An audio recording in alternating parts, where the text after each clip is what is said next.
তো নমস্কাৰ বন্ধুসকল, আমি এতিয়া গুৱাহাটীত ঘূৰি আছোঁ। মানে আজি আমি ঘৰত যাবলৈ ওলাইছোঁ। মানে আমি এতিয়া গৈ আছোঁ, আমি মানে আদাবাৰী গৈ আছোঁ। আমি হেৰিৰ পৰা লাখটকীয়াৰ পৰা আমি এতিয়া কি বুলি কয় আদাবাৰী গৈ আছোঁ, জালুকবাৰী গৈ আছোঁ। বন্ধুসকল চাই থাকক ভিডিঅ'টোৰ লগতে আৰু ছাবস্ক্ৰাইব কৰি দিওঁ মোৰ চেনেলটো। বন্ধুসকল চাই থাকক।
সৰাইঘাট দলং পাম, ব্ৰহ্মপুত্ৰ দলং পাম বন্ধুসকল।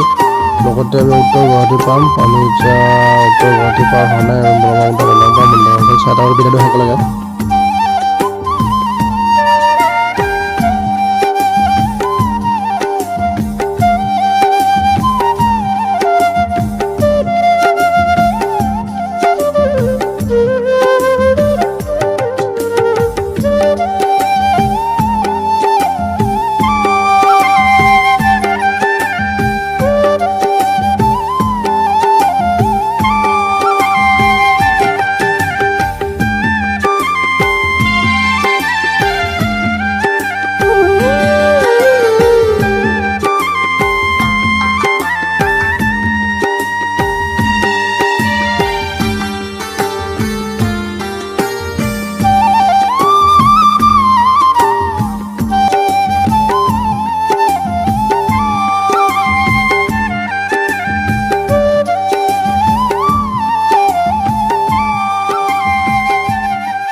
তো বন্ধুসকল আমি এতিয়া সৰাইঘাট দলং পালোঁ বন্ধুসকল। চাব পাৰে আমি ভিনদেউৰ লগত বহি আছোঁ। মই মোবাইলটো এইবিলাক টিপি আছোঁ, কাৰণ আমি বাছত গৈ আছোঁ। কি ধুনীয়া বতাহ লাগি আছে বন্ধুসকল, চাব পাৰে কি ধুনীয়াকৈ আমি গৈ আছোঁ আৰু টোপনি ধৰি আছে। মানে লাহে লাহে আমি গৈ আছোঁ। সৰাইঘাট দলং আমি পাৰ হৈছোঁ বন্ধুসকল, চাব পাৰে। আমি এতিয়া সৰাইঘাট দলং আমি পাৰ হোৱা নাই, আমি পালোঁ এতিয়া জাষ্ট আমি সৰাইঘাট দলং পালোঁ বন্ধুসকল। চাব পাৰে কি ধুনীয়াকৈ গৈ আছে এইবিলাক সৰাইঘাট দলং। লগতে গাড়ীবিলাক গৈ আছে বন্ধুসকল। চাব পাৰে 1 মাইলমান দূৰ হ'ব ব্ৰহ্মপুত্ৰ দলংখন বন্ধুসকল। চাই থাকক ভিডিঅ'টো শেষলৈকে।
তো বন্ধুসকল আমি এতিয়া ব্ৰহ্মপুত্ৰ সৰাইঘাট দলং পাৰ হ'লোঁ এতিয়া বন্ধুসকল, চাব পাৰে আমি এতিয়া গৈ আছোঁ বাছত কি ধুনীয়াকৈ বহি গৈ আছোঁ বন্ধুসকল লগতে আমি আৰু লাইট দি চাব পাৰে এইটো উত্তৰ গুৱাহাটীৰ IIT গেট ডাঙৰ স্থাপনা যিটো পুখুৰী চাব পুখুৰীৰ ভিতৰত IIT আছে বন্ধুসকল চাব পাৰে কি ধুনীয়া সেইবিলাক পাহাৰ আছে আমি ঘাট আমি এতিয়া চেকপোষ্ট পালে বন্ধুসকল চাব পাৰে আমি কি ধুনীয়াকৈ গৈ আছোঁ বন্ধুসকল চাই ভিডিঅ'টো শেষ লাগে